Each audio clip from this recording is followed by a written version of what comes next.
today, probably in the West, it's the first time that the preservation or the survival of the family depends pretty much entirely on the quality of the connection between the couple. That's it. And so this relationship issue, this relationship world that we are living in, is experiencing expectations that are at an all-time high. And I assume that we are all here together this evening, and I'm going to have a little bit of talking with you, and then we're going to have a real conversation all together, because we would like to find ways to have our relationships be more thriving, more meaningful, more satisfying, more fulfilling, because we probably can agree that ultimately it is the quality of our relationships that determines the quality of our lives. Many of us may have stellar resumes, but that doesn't mean that we would have stellar eulogies. It's a very interesting distinction that David Brooks gave me, but it really speaks to how we're going about to nurture and to cultivate our relationships.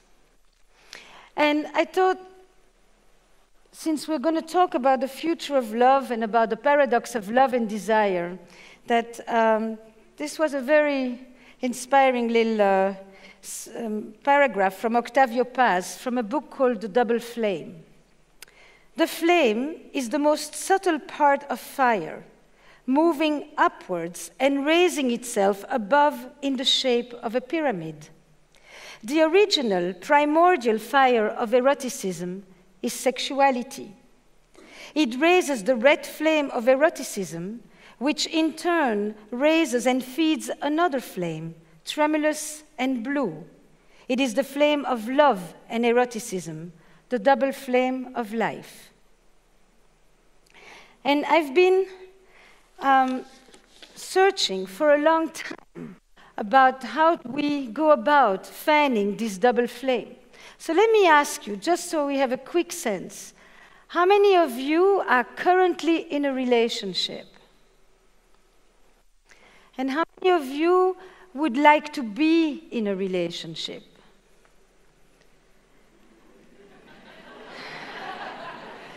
And how many of you would like to be out of the relationship you're in? At least on occasion. Honest. And let me ask you, if you are in your 20s, raise your hand. If you are in your 30s, 40s, 50s, 60s, 70s, fantastic, 80s,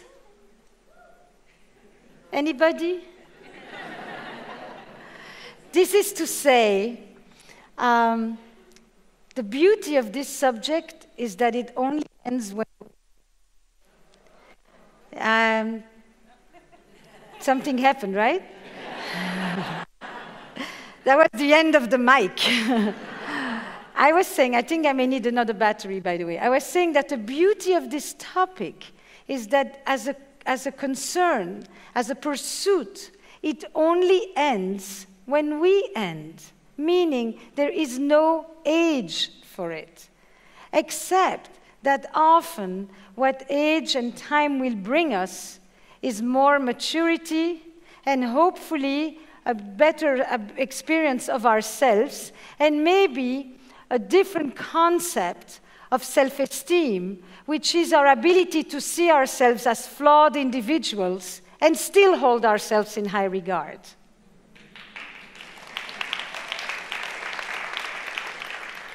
It's not mine, it's from a very dear colleague, Terry Real, but I think it summarizes it beautifully.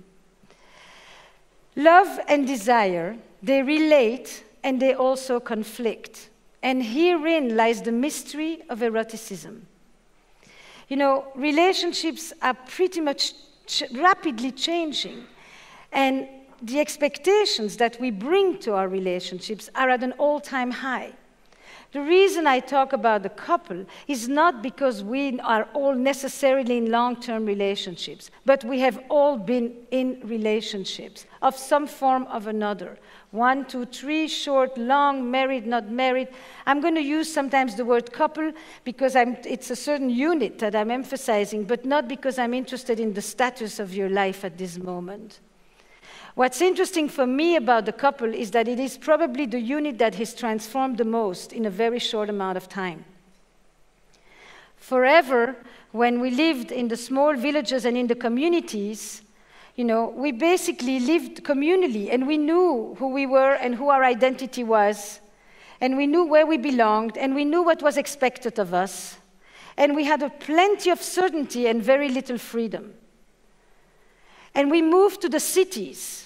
And as we arrived into the cities, we got to be a lot more free and also a lot more alone. And as we became a lot more alone, we didn't have that many people around us all the time. And the relationship, the romantic relationship, became the harbor where we were going to vest many of our most important human needs. And now I was going to cultivate with you a unit, a connection, an intensity, a meaning that I could not necessarily get from my whole village. And in this connection, I was going to be able to transcend my existential aloneness. And in this new life that we began to have, we had a lot more options. We still have a lot more options, a lot more freedom, and a lot more uncertainty, and a lot more self-doubt. And all those things that used to be clear, about who is in charge and about who takes care of the children and who takes care of the cows and who gets to deal with the money and who gets to demand for sex and all of those things, everything today is one big freaking negotiation. Everything. It's tiresome. It's enormously freeing, and it's also very tiresome because it makes for a lot of arguments in which people think that they're right, when in fact they have no clue, because there is no right, because it's the first time that we even have the freedom to negotiate any of it. So who has an answer? And then a number of major other shifts have taken place in a very short amount of time. Sex, for most of history, when it came to committed relationships, was primarily for reproduction. And you needed to have 10 children if you wanted to have 8, because 2 were not going to make it. So it made for sex, but who knows if it was pleasant or connected or satisfying? Who cared? And it was primarily a woman's marital duty. And duty got replaced with desire. And desire became an owning of the wanting. Desire became an expression of a sovereign self. And all of that could only happen with one of the greatest revolutions called the democratization of contraception, which allowed women to go to work and which allowed us for the first time to separate sex from reproduction, which we now have separated reproduction from sex, and which we are now separating gender from anatomy.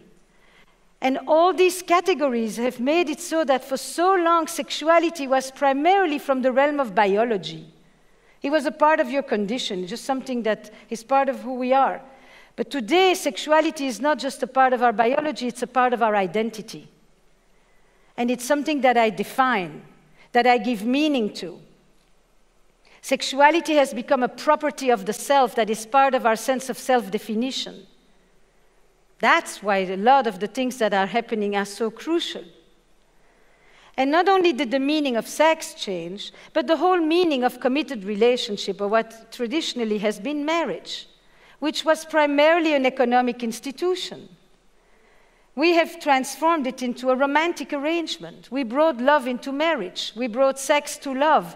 We brought the connection between sexual satisfaction and marital happiness. All these units that have never really been connected like that. And we also brought happiness down from the heavens. It used to be for the afterlife. Now, now we actually think that we deserve to be happy in our long-term relationships, and the long term keeps getting longer. It's a long haul. You know, I want with the same person everything that I wanted in traditional relationship. I wanted commitment and family life and social status and economic support.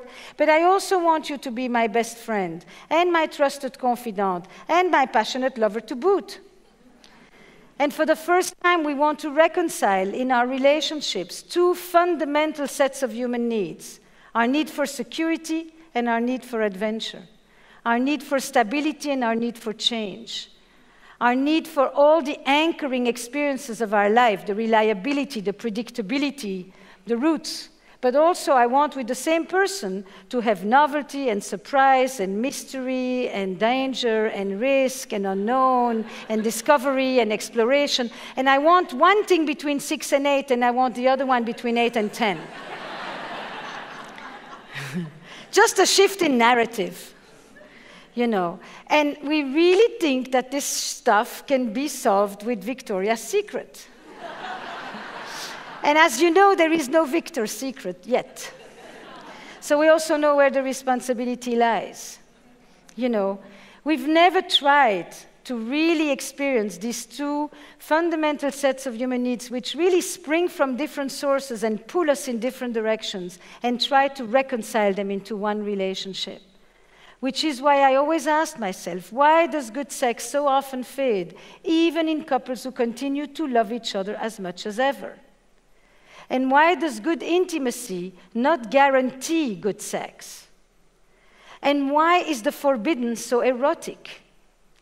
And why do children come, you know, maybe differently? Why does sex makes babies and then babies spell erotic disasters in couples? And can we want what we already have? Which is probably the most fundamental question around desire. And when you love, how do you feel? And when you desire, how is it different? Because when we love, we want to know the partner. We want to be known. We want to minimize the distance. We want to close the gap. We want to neutralize the tension. But when we desire, we often want a bridge and somebody that we can go visit on the other side. We had this whole exercise today about I'm most drawn to my partner when. Because I've been talking about this since last night. This is just, so we've been on a long conversation. And what was fantastic was that, you know, all the first answers, I am most drawn to my partner when I see him or her in his or her element, passionate about something they do, competent at what they're doing something that they really like, basically in a state of self-sufficiency where they are wrapped into themselves, and I can look at this person who is otherwise already so familiar and so known and look at them once again as somewhat elusive and somewhat mysterious and with still something to discover about them. And that curiosity that lives in that space between me and the other, that is the erotic elan. And everyone gets that distinction, that there is a certain kind of unknown tension that we need to be able to cultivate in our midst. But we don't like the idea because we also want to feel that we are in very known and safe territory. For some of us, having the unknown next to us is really an opportunity for more discovery and more exploration. And for some of us, it makes us intensely anxious. And each of us, by the way, on this continuum between security and adventure, come out of our childhood with one of two stronger needs. Some of us will have a greater need for security and for protection and for grounding and for predictability because we grew up in chaotic, unpredictable environments and we never knew what to expect. And some of us will come out of our childhood and want more space and more freedom and more time alone. And the beauty of coupling is that we tend to find somebody else who inhabits the part of us that we would like more of, but would just as well leave to the other to take care of. Do you understood that? I will find a person who has the other side because I'm drawn to it. But since you do it so much better than me, keep on doing. That way I can pretend I want different and continue to be the same. You know. Monogamy used to be one person for life. Today, monogamy is one person at a time. And people go around telling you that they are monogamous in all their relationships, plural. And you try telling that to my grandmother, you know. People used to marry and they had sex for the first time, and today people marry and they stop having sex with others. Marriage used to be for life till death do us apart, and today it pretty much is till love dies. And we no longer just divorce because we are unhappy, but we can divorce because we could be happier. And all those are fundamental changes in the realm of our relationships and our pursuits of what it takes to have a thriving relationship.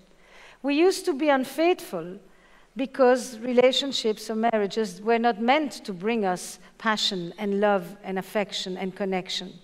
Today, we stray because our relationships have failed to deliver the passion and the love and the affection that they promised. Infidelity used to be primarily an economic threat. Today, it becomes a crisis of identity and the shattering of the grand ambition of love.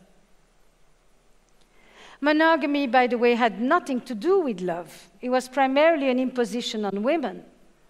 Men have always been able to walk around much more freely because the consequences were much less dire. So this has never been an equal gender proposition. And there are still 9 countries where women can be killed just for looking in the wrong direction. Today, monogamy is a conviction, and it is an expression of it is really the sacred cow of the romantic ideal. But exclusivity means something very different when you meet somebody and it's your first partner in life versus when you meet somebody and you're finally going to delete your apps and all the other 1,000 people that could give you a real case of FOMO.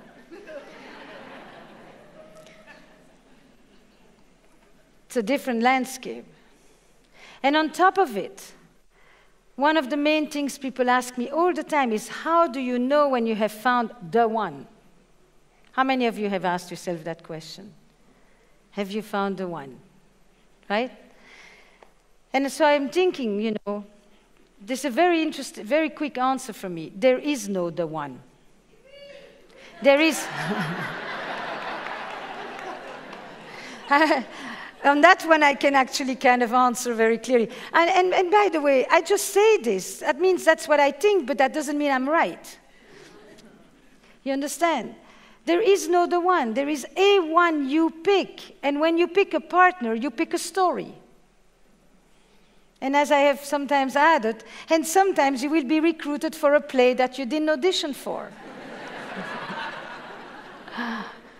But there is a person. And with that person, you create a story. Because our relationships are our stories. And hopefully we get to write often. And more importantly, we need to edit well. And that means editing ourselves as well. So, I'm going to play you another clip of the orchestra. The podcast that you're listening to was for me an attempt to kind of say, here is this thing, our relationships.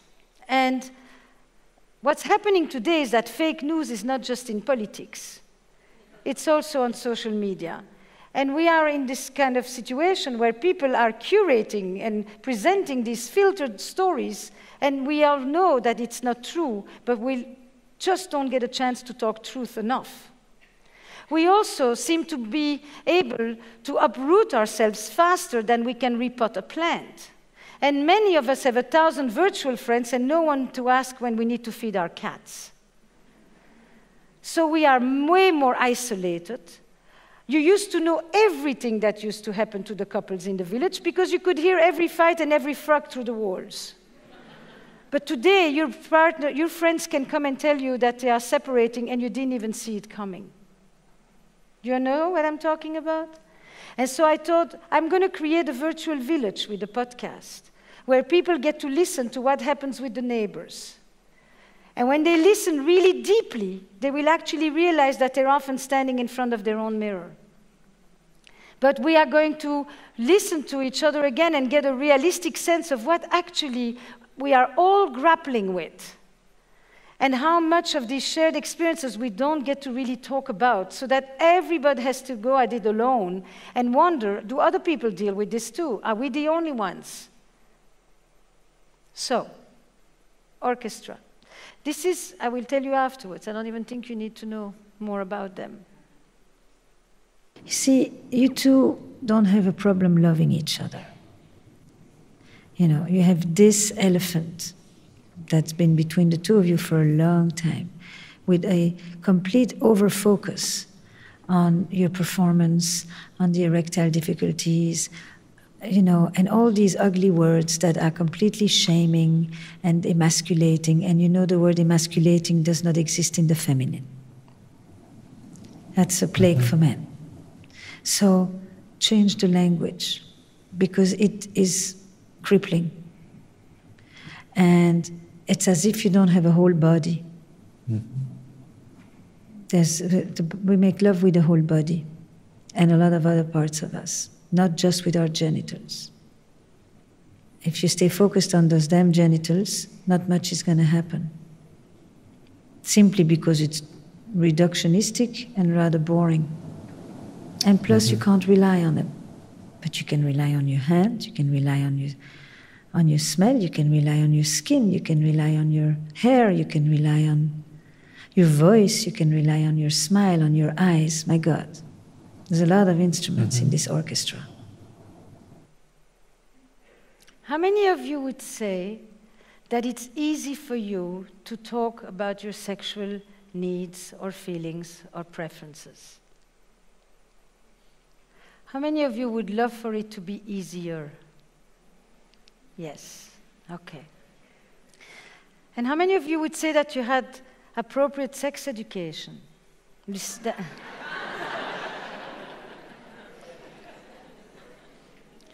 is an incredible thing. You know, in Belgium, we start sex education in kindergarten. We do it in Flemish Belgium, where I'm from, not in the Francophone part. And we a different system. But basically what we do is we do 1 week a year. We call it the Week of Love. And it goes from 5 to 8, and 8 to 11, and 11 to 14, and 14 to 18. And it becomes an integrated system of education in which we talk about relationships. One of the greatest differences between this model versus the model in the US is that in America, sex is the risk factor. In some of the other European countries, sex is the normal thing. Being irresponsible is the risk factor. Once you have that as the norm, then you can actually teach people how to have good judgment and how to experience pleasure and connection, and how not to focus on an education that is either focused either on plumbing or on dangers or on disease or on dysfunctions. And then, if we get that in place, and we actually let people do these classes together, not separate, then we will have very different conversations about consent later on. It's a long line. So,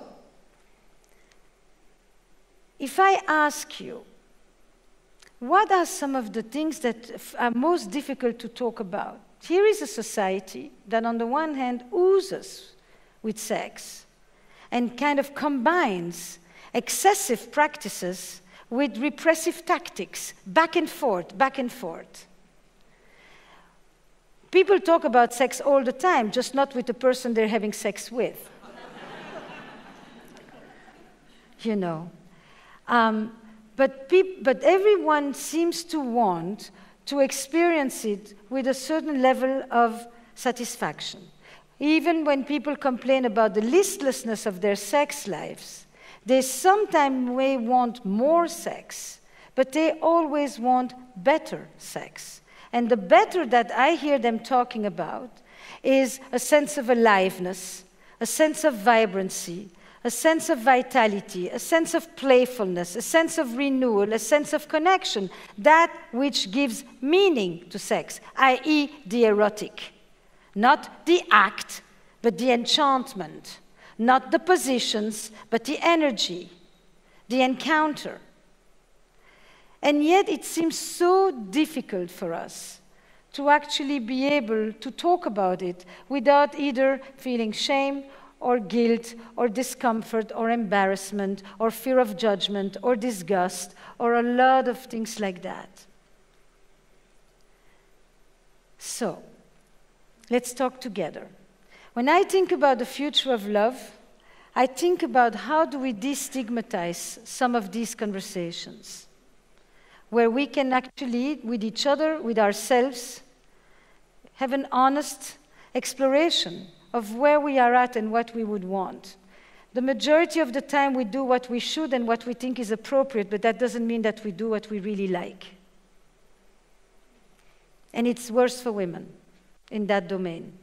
Because women know what turns them on, but women have always chosen what will make them feel safe instead of what turns them on, because that's what they had to do. And for the rest, we don't really know what they want because they've never been asked too much of that question.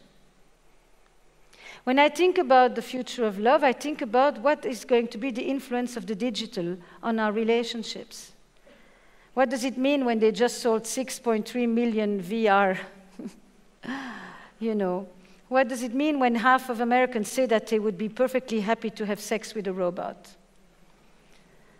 You know, what is happening when we are becoming less and less attuned to each other?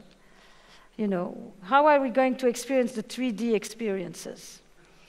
And at the same time, I think also about the fact that we are for the first time renegotiating all kinds of boundaries around monogamy and around the meaning of monogamy, so that it doesn't just get defined by sexual exclusivity.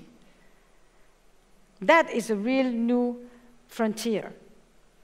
Then I think also about the opportunity that comes at this particular moment in terms of renegotiating some of the oldest power exchange systems, whereby men have always been able to leverage social power in order to gain sexual favors, and women have had to use their youth and their beauty in order to have access to social power that would otherwise be denied to them. And this oldest exchange, this is the oldest trade show, is now for the first time being reckoned with, and it's going to be fantastic if we do it well.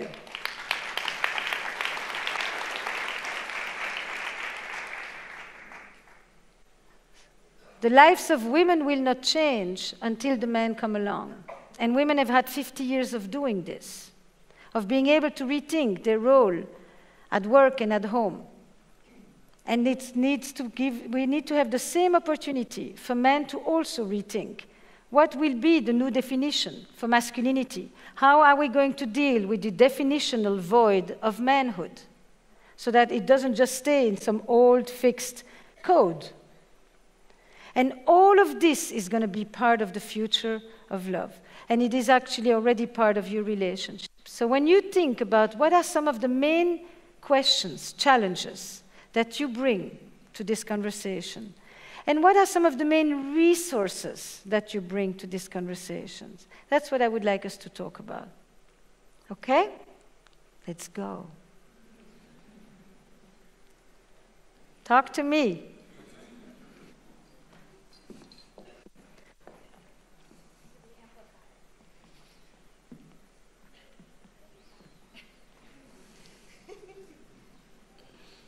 Right there, all the way there. And you know how it works. If you really want to ask something but you don't dare, you can always say that you have a friend. And you can always say, I know someone. You know, it just takes the first one to get going. Go ahead. Yes?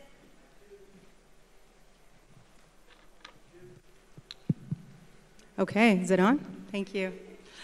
Hi, my name is Thais. I'm just wondering if in your work you have come across the role of biology in all of this, and how both through nutrition and lifestyle practices, the influence on that on couples either getting along or not getting along. Does that make sense? Yes.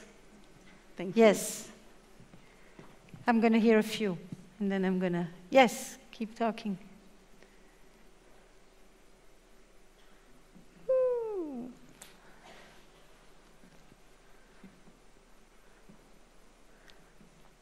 My name is Kristen. When I met my husband, we were very sexually active and very attracted to each other. And then when I became a mother, I felt very different around him. And that now I'm a mother, we shouldn't be having the same sexual experiences that we've been having. And it was life-changing for me, and it's really affected our relationship. So how do you regain that intimacy that you had prior to children that was so connected and still feel like a mother and normal and what everyone perceives that you should? Great question. Right next to you. Can I ask how many of you this is a question that is relevant to you? Sex and parenthood? Sex and the transition to motherhood? Okay, yeah, let's go. Next to you, yes? So I find that through most of my relationships, people are drawn to me because of my free spirit and adventurous, and then it's like, ooh, I love your free spirit. Let me cage it all for myself. And as much as like I'm conscious of myself and the people I'm with, blah, blah, blah, I have a friend who's cheated on every long relationship that they've ever been in.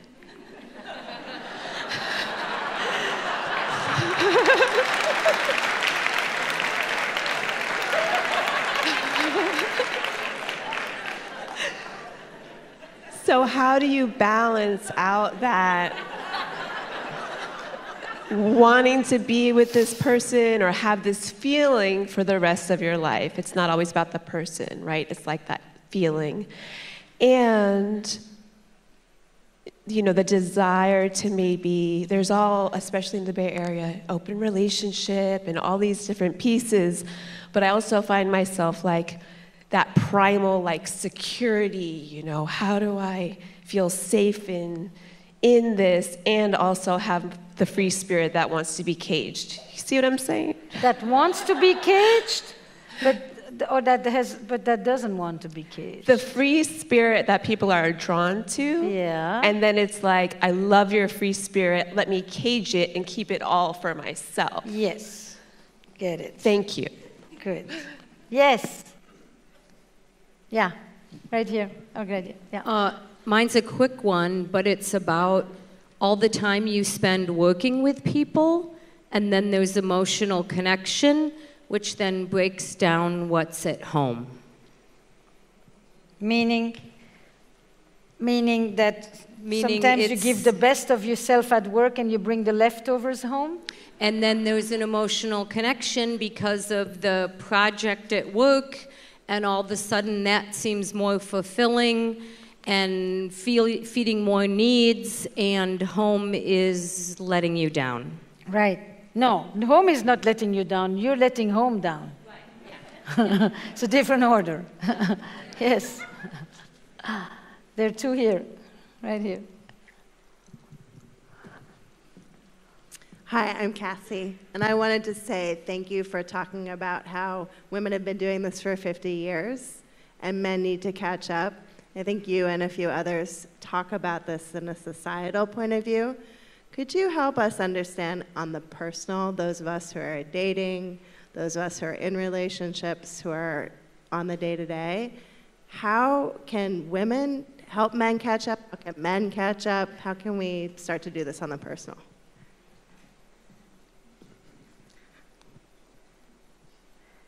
Okay, one more and then we'll do another batch. Hi, I'm Ella.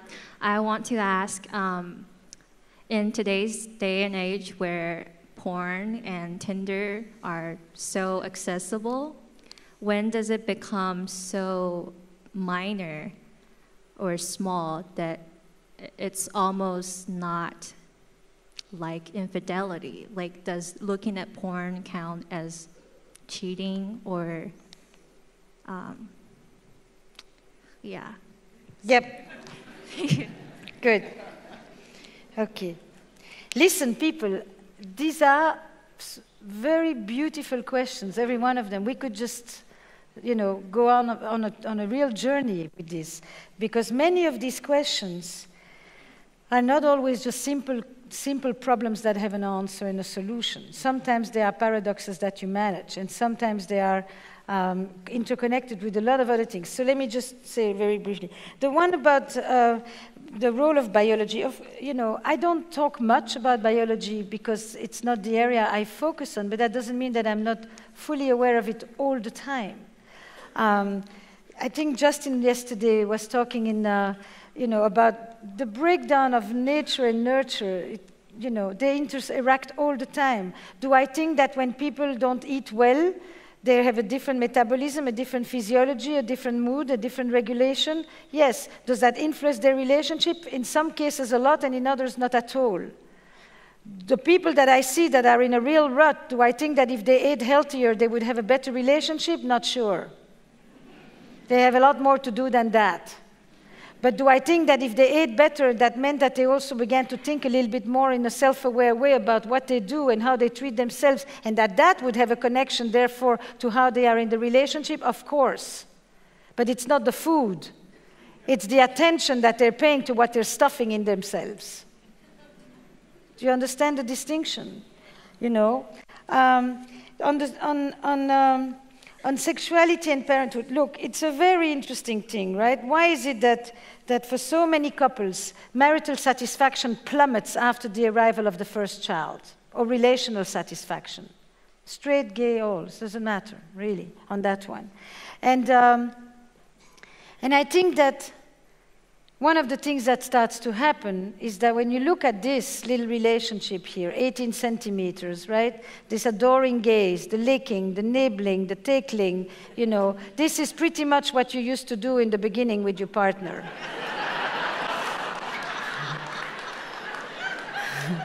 This is a total erotic connection. Doesn't mean sex, it just means it's pleasurable, it's sensual, it's erotic, it's soft, it's tender, it's all of that. And sometimes you may think when you say, at the end of the day, I have nothing left to give. And I want to say to you that maybe what would be a more correct sentence is, at the end of the day, there is nothing more I need. Capiche? Because you satiate it, and because it takes a deliberate effort to actually create that boundary, the silky skin of the baby is unsurpassed. You have to literally tell it to yourself, however soft and adorable it is, if I want to maintain a relationship with my partner, I'm going to really have to redirect my gaze to my partner, male or female partner. And it is a deliberate thing. And in order to make that more doable, what often works well at that transition point is to have one person. Every relationship will have a frontline parent. The frontline parent is the parent. It's not just the parent who's more involved. It's also the parent who more easily hears the cries at night. It's the first parent who has a different sensory threshold. It's the parent who more easily can drop what they're doing in order to take care of the kid. They have a different sense of boundary. The other one is much more able to read the paper and not hear a thing. This is a cliché, but and that frontline parent often needs help to be able to be taken out of the situation of the full parenthood so that you can remember, and he can help you, if it's a he, retrieve the woman from behind the mother. And that means that you have one... means you have one person who is thinking about the kiddos, and you have another person who is thinking about what we're going to do when we are without the kiddos. One makes sure the kiddos are fine, and the other one makes sure that the couple maintains themselves. And to have that dual relationship, it's a real distribution of roles for those first 3 years, 3 years for each, so you can add up, till the youngest is 3 is really the idea here. Then when your partner comes and says, come and spend some time with me, you're not going to say, how can you think about that? Look how much I still have to organize. It's like the biggest slob suddenly starts to organize every little place of Playmobil, because it organizes you. And then you have to ask yourself, is it okay to attend to myself? Because if you're going to be sexual or sensual, it means you're going to at some point focus on you. And that focusing on you today seems to be quite difficult for mothers who want to be 24/7 attentive to their smurfs. Mothers and fathers, it doesn't matter. Parents I'm talking about, And so then you start to feel guilty, And here is the thing. On the long list of what your kids need, you should make sure that having sex or a sexual connection of some sort, an erotic connection I'm talking about. I don't care how often you make love. That's not the point. But to have a connection with your partner should feature as one of the main things on the list of what your kids need. Because otherwise, sooner or later, they won't be a family. So if you don't want to do it for you, do it for your kids. This mic needs a new battery because I'm going in and out. I don't know who takes care of that, but... Two. Okay. Hello. 2. Good. Does that begin to address what you're talking about? The notion that...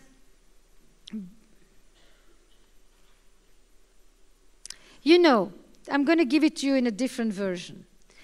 If I think about, and this is going to link actually also about the thing about the men. Where's the woman with the men? Yeah, you. Here's the thing. If I think about what are 2 major erotic blocks, and when I say men and women, I mean that doesn't always have to be in the body of a man or of a woman. Just broaden the categories, okay? But what I know is that if I work with straight couples, I can see it really easily. The straight men will often tell me, nothing turns me on more than to see her turned on. You know it? You've heard it or said it? All right. I have yet to hear a woman say that to me.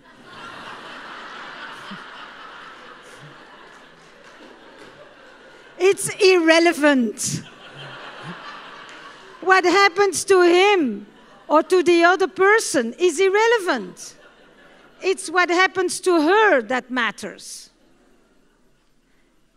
Now, I've tried to understand that for a long time. This is an obvious thing, but it wasn't so easy to make sense of this. Like, why not? And then I began, there's a fantastic sex researcher, Marta Meana, who helped me understand a lot of things. When he says, or when one says, nothing turns me on more than to see my partner turned on, it is really one of the most powerful statements against the predatory fear. If you are into it, then I know that I'm not hurting you. If you are into it, then I know that you are enjoying it and that I am not in an act of violence, but in an act of delight. And the only thing I have to know that it isn't violence, but it is sexual delight, as in not just consent, but more than that, is by the virtue of your response to me. And by the way, to the woman of porn, this is one of the great things you get on porn all the time. You get a person who's always into it. She's never tired. She never has a headache. She never says not tonight. She's into it, so much so that he doesn't have to worry about hurting her and her fragility and her brittleness. That's part of the part she plays. So the fear of the predator, and this is a very important thing because so much emphasis at this point is on the male inherent aggression in their sexuality and the predatoriness of male sexuality. I think the vast majority of men are not predators. The vast majority of men are afraid of being predators. And that's why they need a willing partner.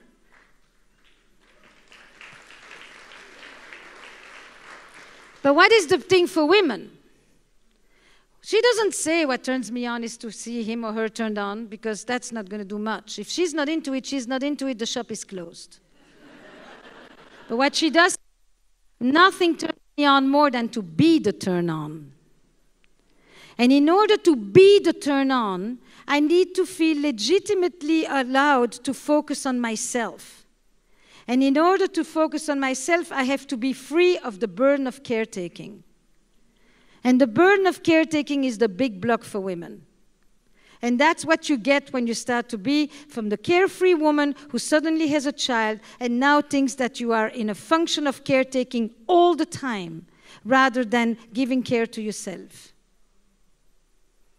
And that's the transition. In order to be sexual again, it has nothing to do with your sexuality or your hormones or any of this. And why do I say that? Because I've studied for the last 9 years unfaithful women. And one of the most important things they experience in their affairs is that for once they're doing it something that is just for themselves. And they're taking care of nobody. But of course, they don't sometimes know how to do it in the context of their own family, so they have to go outside. I see you are in tears, but would you let me know why? Okay, thank you. I will come down in a minute. You know, so the thing about the men, for me, I think the thing that stands in the way at this moment that I hear from a lot of women is, I shouldn't have to explain. I'm tired of explaining. Tired of helping them understand that whole thing. And, you know, when I think about norms that change, because this is a moment of a normative change, right? There's two instant examples that come up to me of how things were done. The first is the gay movement. You know, the gay movement, the demonstrations on the street were never just gay people alone. It was everybody. It's actually one of the first things I did when I came to the US. And it was Gay Pride Day. And I remember it was like the thing you went. And you didn't think about it, you know, you just were solidarious of people who needed a fundamental change of rights. I cannot imagine the gay movement with people who were just among themselves. And that was the strength. This idea that now it's women who need to talk and men should just be quiet is, to me, completely off.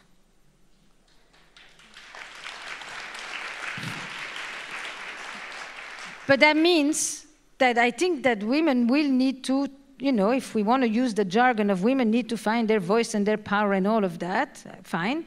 But men need to be able to also speak, but from a different place. Under patriarchy, you can either be powerful or connected, but not both. Wholeness means that everybody gets to be and powerful and connected. That's what you strive for. So, your greatest asset is to tell somebody, you know, what's the life of men like at this moment? What's this confusion? What's this silence? What's this notion that every second man who goes around saying, you know, I have a sexual past too? And God knows what I may have done that today, under a different scrutiny, with different norms, is no longer acceptable when, etc., etc. And I think that those conversations in the intimate realm, just with friends first, with people that you are more comfortable with, not on a date necessarily, but in the... That doesn't mean that I don't think that they are fascinating conversations on a date, actually. But my point is, there's so much to learn. I spend time doing conversations with men only, nonstop. I spend conversations with women only, and I'm thinking, for God's sakes, what would it be like if everybody just got to hear what is being said in the other room? You know, so to me, this is the opportunity. There are lots of things, there are a lot of experiences. I was in a company 2 days ago, and it's a tech company, so at some point, one of the men starts to talk about, this was the whole men, only men. And basically, when you are in a tech company of that high level, a lot of the men that are there are the guys who ate lunch alone. They are the boys that used to eat lunch alone. You understand? They were not your popular types necessarily. They were the ones that sat often in their room and took the computers apart. And they were bullied. And then he starts to talk, one guy, so out of the blue, starts to talk about being bullied. And then I just said, 70 men in the room, may I ask how many of you have been bullied? And 2/3 of the men stood up. Now, bullied means humiliation. And humiliation is the bane for men. So many untold stories at this moment, and such fantastic opportunity that need to be done not on social media and not by trolls, but by people, just when they meet and they talk and they just have conversations about life and about where you've been and how you grew up and what's been your relational histories and all of that. And to do it in a comfortable way. It's not a hush conversation. On the porn question and the Tinder and the cheating. Look, the definition of infidelity keeps on expanding at this moment. Is being on porn, is it porn just with a webcam? Is it Tinder? Is it being still on Tinder when you're already 3 months into it and secretly staying active on your dating apps? Is it reconnecting with your ex on Facebook? Is it going to a massage with happy endings?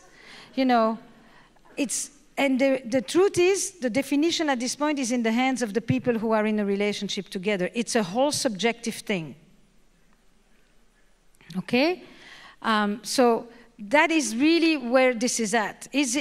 But what is, for some people, it is an integrated experience. There is no, for other people, and by the way, porn I've never seen it be a source of any infidelity among gay men. This is a straight concern. Yeah, I've yet to hear a straight guy say, you are attracted to people that don't look like me, and I don't look alike, and I don't have that age, and I can't compete with that person. And that's a whole narrative that you hear in heterosexual couples around porn quite a bit. But what is interesting is always to ask the question, why would somebody go online when I have another person in the room next to them? That's an interesting question. And so I think that the interesting piece for me around porn is that it actually is a place where men can go and deal with their most fundamental sexual vulnerabilities. What do I mean by that? You are never rejected in porn. That's the number one thing. You are never rejected. And rejection and the humiliation that comes with rejection is one central concern for the initiator, which in most societies has always been put on men. The second thing is that you never have to worry about performance and competence in porn either. You do what you want. And you never have to worry if you come too fast or too late or to this or to that. You are free from the anxiety of performance. That's the second most important sexual vulnerability for men. And the third one is she always screams and comes and says, more, me too. So you don't have to worry about if she's liking it and if you are with somebody without knowing what they're going through. Once you understand what is the dialogue between a person, besides that it's exciting and arousing, that's there too. But the most important thing is, what is the sexual dialogue that is happening between a person and a person for whom porn becomes a primary conduit around sexuality? This is not about being pro-porn or not pro-porn. This is just to understand what's the dialogue, what's the relationship. And once you put it in the context of insecurity or vulnerability, then you have a much better way of understanding what is the lure and the attraction to it. And by the way, to the question about the men, one other thing that is really clear to me, because there has been such a focus at this point about the powerful men, and the harassment of powerful men. Powerful men don't harass. Powerful men seduce. It's insecure men that harass and assault. Let's not mix the metaphors.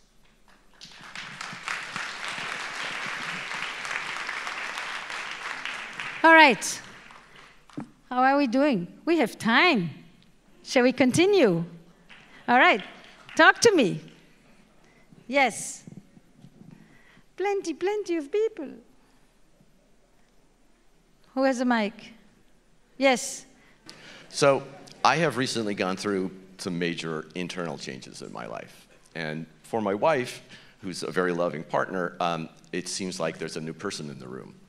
And we are trying to navigate around that, both of us. I'm kind of feeling like a pretty new person in my skin, and she's now married to somebody else than she married.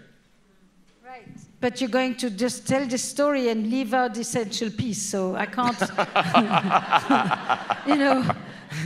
Something major has happened to me, and I'm totally transformed. What am I supposed to talk about? And so I think that she doesn't quite feel safe. I think she doesn't quite feel safe because there's a new person in the room. Yeah, I get it, but seriously, you're giving it to me. What is new? I mean, what is the question? The question is, how do we navigate around? But I don't know what you're navigating, except that you are different. That's what we're navigating. Well, but... Never mind. If you're going to give me vague, I'm going to give you vague back. Okay. So I think it's hard for us to get into a sexual rhythm now. Right. I think things are different, and she's looking at me like a different person because I appear to be.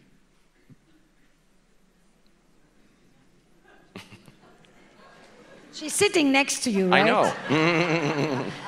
I noticed that. Would you care to fill in the gap? This is like a Swiss cheese. Oh, God. I don't know what's in his head, but where should we begin? My guess would be is that how do we start again in the framework of what is, 12 years of having this relationship and kind of re-explore or just explore what's going on and be safe in that? No, you won't be safe. You will be taking risks. And as you take risks, then you may feel more safe. If you just wait to feel safe like that, and then hope that it's going to launch you, it's not generally the way it works. You are not in a safe moment in your relationship. Don't pretend. If it's new, if it's different, if you've changed something or broken something, or whatever you're doing, then it's a moment of risk-taking. And you either do it because you think, Sasha said a beautiful line today. She said, are you willing to risk your life in order to feel alive? Or are you willing to risk your life in order to have a life together? So that's your thing. But if you're going to do you first, après vous, very polite. If I see you do this and not stumble too much, I can do it too. No, this is a decision that you make with yourself. Each of you with yourself, very privately. And then you just show up. There's a line that I once gave at the end of the talk, the TED talk, but it's a line that I had actually used for my own marriage, where I said, today, most of us in the West are going to have 2 or 3 relationships. Marriages, not marriages, And some of us are going to do it with the same person. So your first relationship is over. Now the question is, do you want another one with each other? And if you do, plunge. And don't do small steps. Don't do small steps. And on occasions, just say, I'm scared shitless. I'm unmoored. This is totally not the way we've been. Who are you? Who am I? And that's the beginning of this. Now, I have no idea what actually made this change, but that's how I would probably... I think I know, but I'm not going to say it. Yes. There, and there, and there, and there. Yeah. Hi, my focus is on your Now theory. you need to go ahead. My focus is on your theory about the orchestra of erotic. Yes. My relationship is monogamous and it's successful, and he's 7,000 miles away and he's in the Middle East. So there's a cultural difference. But what I've noticed is that we have to be really attuned to what you're talking about beyond the sexual connection of voice, vision, the audible. And I'm not talking just about, sexting or phone sex. Just hearing people's voices, hearing my lover's voice and the way he talks to me and how he chooses his words in writing. And the focus is so beyond just the sexual genitalia because we only see each other every couple of months, but we talk every day. And this has been a gift for me because I think about the relationships, most of the people in this room with their lovers right next to them that don't pay attention to these things or don't enhance that aspect of your body and how you can give your pleasure and receive pleasure from these senses that are beyond your genitalia. When at South by Southwest, I played a clip from the podcast and I blindfolded 2,500 people because I wanted them to listen. Because when you can't talk, watch and be on your screen or check the room or the whole thing, and when one of the senses is taken away, you put another focus on the other senses. And so what you're saying is, depending on the context of your relationship, yours being long distance, but that's just one example, it has given you the opportunity of paying attention in a way that you would otherwise not pay attention. And that's very beautiful. Yes. Yeah. Where is that mic? Oh, sorry, here. Here? Mm-hmm. Yeah, sure. yeah. Thank you. My name is Ron. One of my favorite parts of your work is your willingness to listen to men's part of the story.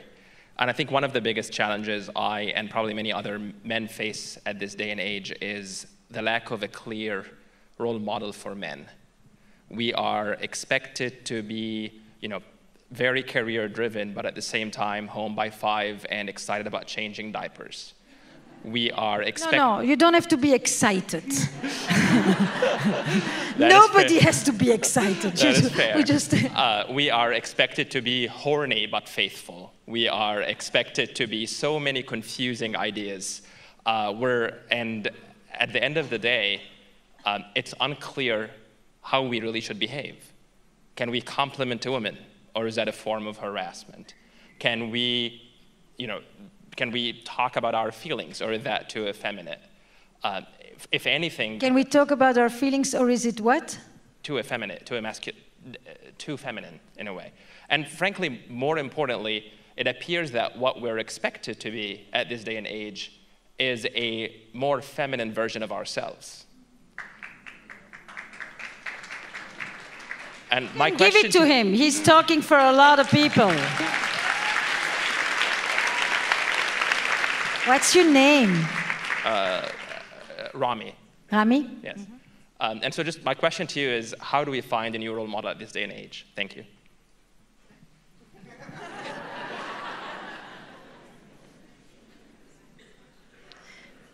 You know, 3 years ago, people asked me what was going to be my next subject, and I said men. Long before any of this happened. And people said, nobody will be interested. Seriously. And I said, I'm telling you, it's the next thing coming. It's the next thing that has to come. I don't have a real answer. I raised 2 boys. I've been thinking about this for a long time. I raised them cross-culturally, so I also think of it interculturally, and all of that. I think that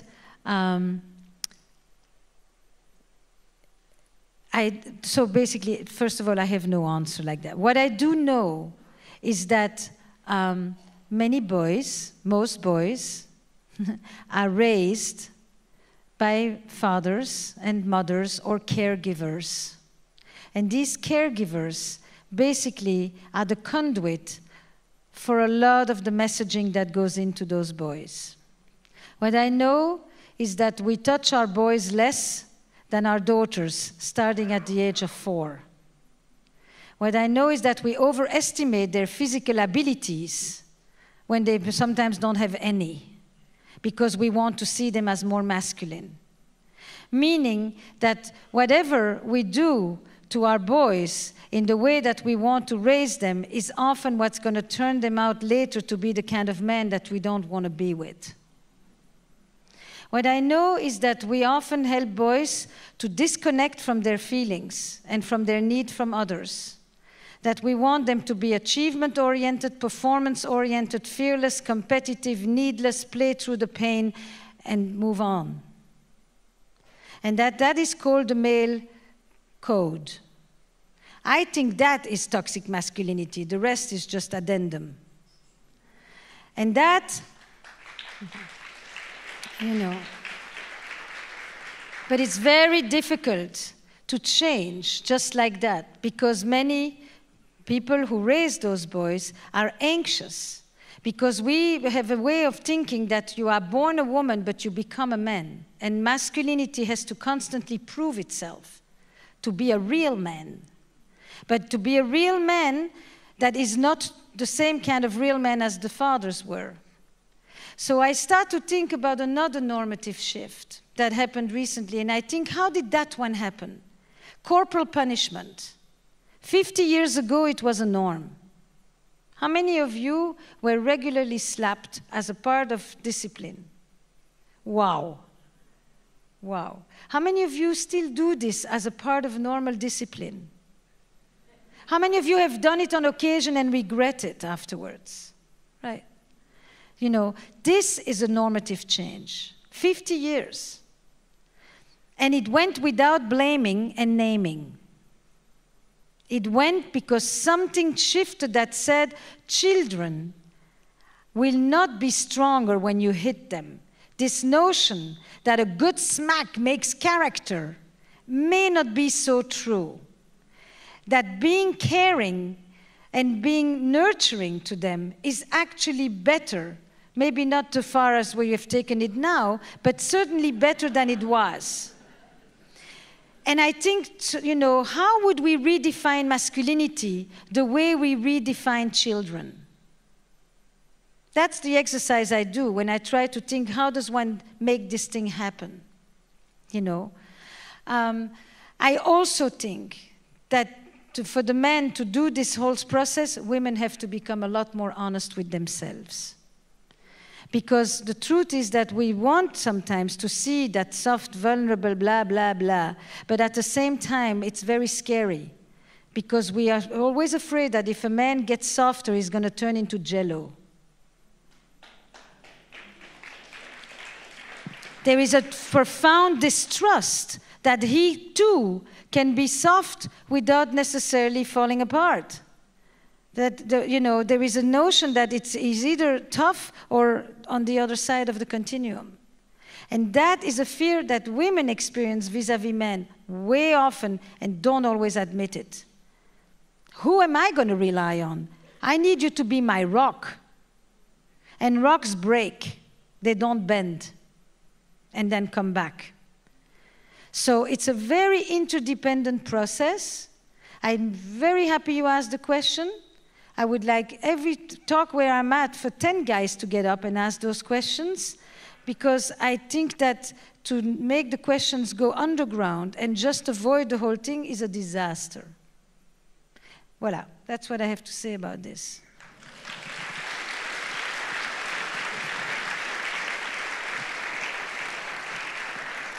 People, we have 2 minutes, so whoever is going to get that last question, think very well. Huh? Did I forget about you? Did I forget about you? Which one was you? The free spirit. Yes. Thank you. Oh, God. I think no, you know what? It's actually, I'm going to put the free spirit, but I'm going to now put it in the context of the question that was just asked, right? Because it's really what is scary? What is scary when people are not behaving according to gender normative expectations, basically. And according, not necessarily always gender specific, but just according to script. By definition, you have two questions. Why do you find yourself with people who first are drawn to it and then actually want to domesticate you? Which is, by the way, the story that women have done with men a long time. You find yourself the wild cowboy and then you domesticate him. And you think you're so special for having done so. Right? I am the one who took this roamer, this loner, this whatever it is, and brought him, Same thing on the other side, right? The second thing is the friend that has cheated in every relationship. I'm more interested in that one. Because the questions that you ask yourself then is, why is freedom always on the outside? What is it that you do that makes you mate in captivity? How do you lock yourself up? How do you start to experience a sense of deadness on the inside and aliveness on the outside? How you start to feel that your relationship, when you're on the inside, you're doing what the other person wants you to do. And when you're on the outside, that's when you finally can attend to yourself. Why is it that when you are finally in connection, you experience it as a loss of self? Why do you find yourself in a dynamic with people, men or women, in which one of you starts to be afraid of abandonment and losing the other, and the other one starts to be afraid of suffocation and losing themselves? Do you understood that dance? And you find yourself continuously in that dance. Generally on the side of, I'm the one afraid to lose myself, and the other person, if that person wants to restrain you, then they're afraid of losing you. And that's the theme of the dance that I'm hearing you describe. Yeah? So, people, I'm at estherperel.com. That's where you find me. This conversation continues. It's just one evening right here, but you take it with you. And hopefully when you leave here, you kind of say, what's one thing that stood out for me? And talk about that. Do yourselves the favor, especially those who came as a couple, not to go into your cars and then start talking about who's picking up Jimmy tomorrow morning. It's such a tempting thing to be in this, to think, and then to go back and to fall right back into the more narrow range of conversations. Escape them. If you came with friends, take the opportunity. Use me to say, the lady with the accent, she said all these things. What do you think? It's called a transitional object. Use me as the transitional object and then have the conversations. Take the opportunity. This is just your primer. Then you go and you cook after you leave. I'm just chopping the stuff up with you, giving you the themes, the names, and then you go delve into this. Then it becomes interesting. Then you take your diaries. Then you write. And then you say, where have I been vis-a-vis this? And then you write version 1, which is the semi-truth. And then you write version 2, which become a little closer to the truth. Then you throw those two things in the garbage can, and then if you have somebody that you need to actually write to, that's the one you're going to send. Handwritten is better. Seriously, handwritten matters, because the emotions come through the arm like that. And if I can leave you with that, then these conversations start to scale, and then we start to improve the world of relationships. And then we will all participate in the idea that the quality of our relationships is what determines the quality of our lives. Thank you so much.